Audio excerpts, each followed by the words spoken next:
The most dangerous room in the Alpha Quadrant isn't on a battleship. It's a simple conference room, sealed off from the galaxy with no windows, no recordings, and guards ready to kill on sight. Inside, decisions are made like moves in a deadly game of chess, where entire civilizations are the stakes. What happens when secretive powers decide who lives, who dies, and which governments crumble? Today, we're counting down 8 intelligence agencies so powerful they've rewritten galactic history. These aren't ordinary spy networks. They're the unseen hands shaping destinies, operating in the shadows with unimaginable influence. Starfleet Intelligence, the Federation's gray hand. Starfleet Intelligence presents itself as another department within Starfleet's command structure, maintaining databases and analyzing threats. In practice, it functions as the Federation's shadow hand, conducting operations far beyond standard surveillance protocols. Officially sanctioned by the Federation Council, its agents often operate in legal gray zones, creating a fundamental tension. How can an organization sworn to protect Federation ideals simultaneously undermine them? This contradiction is evident in its handling of the Maquis. Starfleet Intelligence planted operatives within the rebel group, gathering intelligence while allowing terrorist attacks to continue until they had enough evidence to act. Innocent lives were sacrificed to build stronger legal cases. After Shinzon's coup left Romulus in chaos, the agency intensified monitoring of Romulan communications under the guise of threat assessment, treating entire civilizations as potential enemies. The coup's destabilization of the region only deepened the Federation's reliance on covert tactics, further blurring the line between defense and aggression. What separates Starfleet Intelligence from Section 31 is oversight, or the illusion of it. While Section 31 operates entirely outside legal frameworks, intelligence answers to Starfleet Command, though classified operations often bypass normal channels under vague emergency provisions. This philosophy of bending rules to protect the whole mirrors the moral ambiguity of classic noir spy thrillers, where noble intentions justify questionable means. The real question is whether a society relying on secret police can still call itself free. Every intercepted transmission, every undercover operative, every black budget operation erodes the transparency the Federation claims to uphold. Security and liberty have always been uneasy partners, but Starfleet Intelligence shows how easily the former can consume the latter. Vulcan Security Directorate, logic as a weapon. The Vulcan Security Directorate, known as Vishar, operates behind Vulcan's facade of pure logic. While Vulcans publicly advocate for peace and transparency, their intelligence service employs methods that would unsettle most Federation members. The agency divides its operations among 3 specialized bureaus, each maintaining strict surveillance over different threat vectors. The Internal Security Bureau monitors groups like the Vulcan Isolationist Movement, swiftly suppressing dissent under the guise of maintaining order, a practice that underscores Vulcan society's prioritization of control over freedom. Transitioning outward, the Galactic Intelligence Bureau focuses on the Romulans, their genetic cousins. This fixation stems from Vulcan's fear of what they might have become without Surak's teachings, 2 sides of the same coin, split by ideology. Meanwhile, the Scientific Inquiry Bureau gathers and reverse engineers foreign technology, particularly cloaking devices and disruptors. For instance, they covertly acquired and dismantled a Romulan cloaking device in 2148, a move that directly contradicted Vulcan claims of ethical purity in science. These bureaus collectively form a surveillance state that belies Vulcan's public image.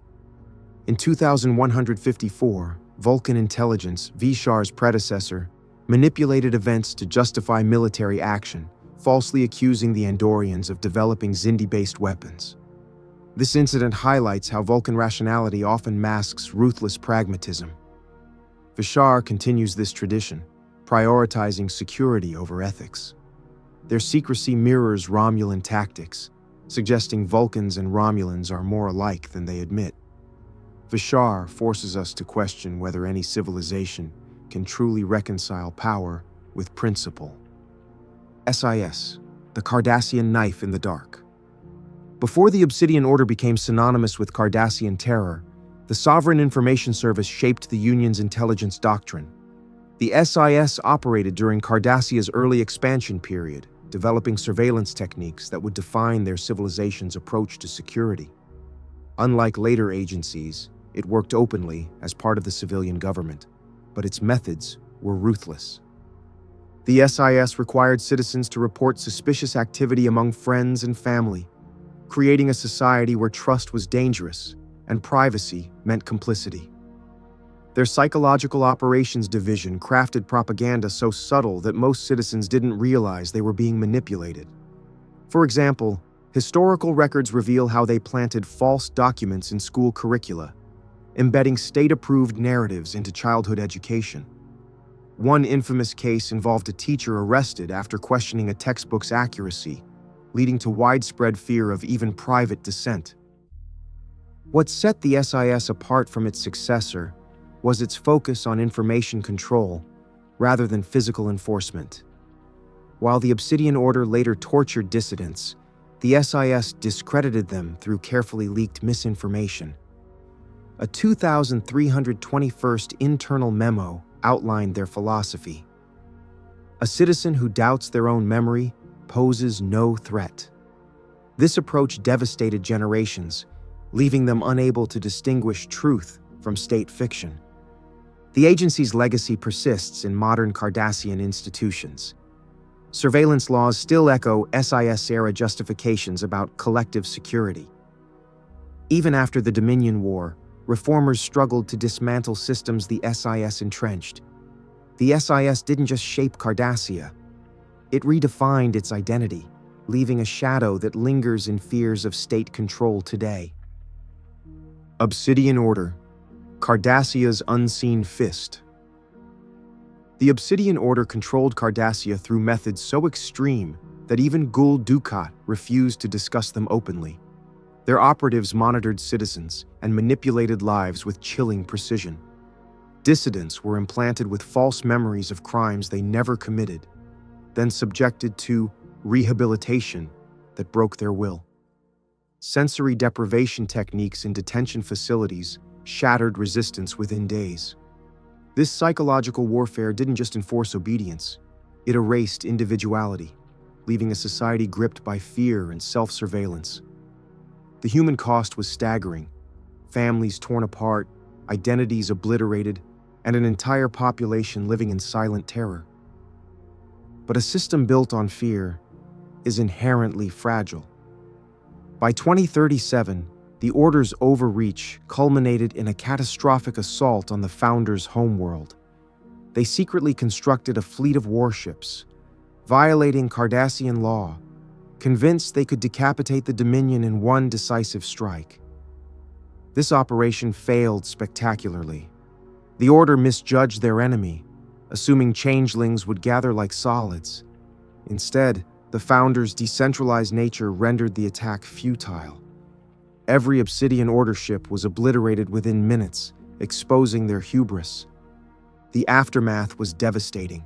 With their fleet destroyed, Cardassia was defenseless against Dominion retaliation. Central Command officers, once cowed by the Order, openly mocked its leaders. Within months, the Dominion dismantled the agency, executing operatives and scattering survivors. The Order's downfall wasn't just military, it was philosophical. Their obsession with control left them unprepared for chaos, proving that fear-based systems ultimately collapse under their own weight. Tal Shiar, the Empire's silent executioners. The Tal Shiar operated as the Romulan Empire's perfect shadow, an intelligence service so ingrained in society that citizens reported on family members to prove loyalty. Their agents engineered scenarios where enemies destroyed themselves. The Viranat massacre demonstrated their methods perfectly. When rumors spread of Raymond refugees hiding on the colony, the Tal Shiar didn't investigate. They removed the entire population. Civilians vanished overnight, their homes left untouched to maintain the illusion of order. This ruthless approach stemmed from their belief that eliminating even the possibility of dissent was essential to preserving the Empire's stability. What set the Tal Shiar apart was their seamless integration of psychological control into daily life.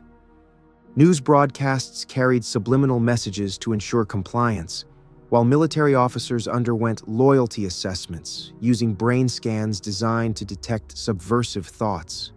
Treason wasn't just punished, it was preemptively defined and eradicated. A 2,372nd internal memo chillingly declared, "Doubt is the first form of sedition." But could such obsessive control blind them to greater dangers? The Hobus supernova catastrophe exposed their fatal flaw. Despite monitoring subspace traffic and deploying deep cover operatives, they failed to foresee the star's collapse. Their fixation on artificial threats, Federation spies, Klingon infiltrators, left them unprepared for natural disasters. When the shockwave hit Romulus, senior operatives abandoned evacuation efforts to secure classified files, leaving millions to die. In their final years, paranoia consumed the Tal Shiar. Veteran agents were purged over imagined disloyalty, and the agency that once controlled an empire crumbled into irrelevance. Their legacy survives in splinter groups, but the original Tal Shiar died with Romulus, undone by the very fear they once wielded. Klingon Imperial Intelligence, honor in shadows. Klingon Imperial Intelligence operates as the Empire's shadow, a vast espionage network thriving in a culture that outwardly condemns deception. While Klingon warriors glorify open combat, intelligence agents strike with precision, like a dagger hidden in a warrior's gauntlet. The agency's 7 divisions specialize in everything from deep cover operations to cryptanalysis, with operatives spending decades embedded in foreign governments, climbing bureaucratic ranks to gain access. This calculated patience defies the impulsive image of Klingon warriors. Agent Arna Darvin's failure to poison Federation grain shipments in 2267 revealed the Empire's duplicity. Surgically altered to appear human, Darvin infiltrated Starfleet but was exiled after his mission failed, sparking embarrassment for High Command. His disgrace highlighted a recurring pattern. When covert missions succeed, warriors claim the glory. When they fail, intelligence shoulders the blame. Darvin's case also forced the Empire to quietly reassess its covert policies, ensuring future operations would leave no trace of Klingon involvement. During the Dominion War, intelligence proved indispensable. Their sabotage of Cardassian shipyards in 2373 crippled Dominion supply lines, enabling KDF victories. Housepeg, the most secretive division, specializes in deniable missions, operating from the IKS Heg, a mobile base equipped with experimental cloaking technology the Empire denies exists. The Empire survives through shadows it disowns. Chancellor Martok expanded intelligence budgets post-war, sustaining the contradiction between honor and deception that defines Klingon power. Section 31, the Federation's original sin. Section 31 exists because the Federation's founders left a loophole in their ideals. Article 14, Section 31 of the original Starfleet Charter, grants emergency authority to bypass regulations during existential threats. This clause became the foundation for a shadow organization operating entirely outside Federation oversight. Their methods fracture Federation law. The attempted genocide of the founders with the morphogenic virus wasn't an anomaly. It was calculated. Section 31 determined that eradicating the Dominion's leadership would save billions, even if it meant violating every medical ethic Starfleet doctors swore to uphold. The moral cost? Sacrificing the very principles the Federation claims to protect. Agent Luther Sloan embodies their philosophy. His manipulation of Dr. Bashir included flawless reconstructions of Starfleet medical, tampering with psychiatric records, and psychological conditioning so precise it deceived a genetically enhanced mind. These weren't desperate measures, they were standard practice. Sloan's chilling response, "That's the point." "We don't," when asked about oversight, encapsulates their ethos. The ends always justify the means. What makes Section 31 uniquely dangerous is their legitimacy. Unlike the Tal Shiar or Obsidian Order, they emerged from democracy, exploiting liberal values as cover. Their technological edge, phase cloaks, synthetic pathogens, invasive neural scanners, stems from appropriating Starfleet R&D. Their success reveals a moral paradox. Every catastrophe they prevent reinforces the belief that dirty hands preserve clean ideals. Admiral Ross's collaboration during the Dominion War proved even Starfleet's finest could rationalize working with monsters. How much darkness does our light require? Zhat Vash, the Romulan cult of fear. The Zhat Vash operates beyond standard intelligence work, driven by a doomsday prophecy rooted in ancient Romulan lore. Their doctrine warns that synthetic life will unleash an apocalyptic force known as the Destroyer. This belief predates the Romulan Star Empire, with initiates subjected to harrowing rituals involving exposure to haunting synthetic visions, images of worlds consumed by fire and civilizations crumbling into ash. These rites, combined with brutal psychological conditioning, leave only the most fanatical operatives alive, utterly devoted to their cause. The 2385 attack on Mars' Utopia Planitia shipyards revealed their ruthless methods. Zhat Vash agents reprogrammed the synth workforce, turning Federation technology into a weapon of mass destruction. The resulting inferno obliterated 92 ships intended for Romulan evacuation, a calculated act of sacrificial violence. This attack paralyzed synthetic research for decades, achieving their goal of halting AI development. What makes the Zhat Vash uniquely dangerous is their ability to infiltrate Romulan bureaucracy. Without official headquarters or records, they operate as shadows within existing institutions. Agents hold mundane government roles while executing covert directives, blending statecraft with religious extremism. Their control over the Tal Shiar's remnants enabled unauthorized strikes like the Coppelius attack, which forced the Federation to confront their existence. Ultimately, their fanaticism became their undoing. Like a self-destructive cult, they fixated on preventing prophecy while ignoring real threats, leaving their civilization vulnerable. Their secrecy nearly doomed the Federation, proving how dangerous blind ideology can be. In conclusion, every intelligence agency we've examined shares the same fatal flaw. They justify any action for their cause. Entire colonies were destroyed, genocides weaponized, and secret fleets built while citizens starved. These weren't exceptions, but the norm, revealing a chilling contradiction. The protectors become the greatest threat. History shows these agencies ultimately destroy what they claim to defend. The Federation's values crumble with each covert act. Cardassia's paranoia led to collapse. Romulus fell, blinded by fanaticism. When the next crisis emerges, ask yourself, what price are we willing to pay for safety? Even the noblest systems rot when principles are abandoned.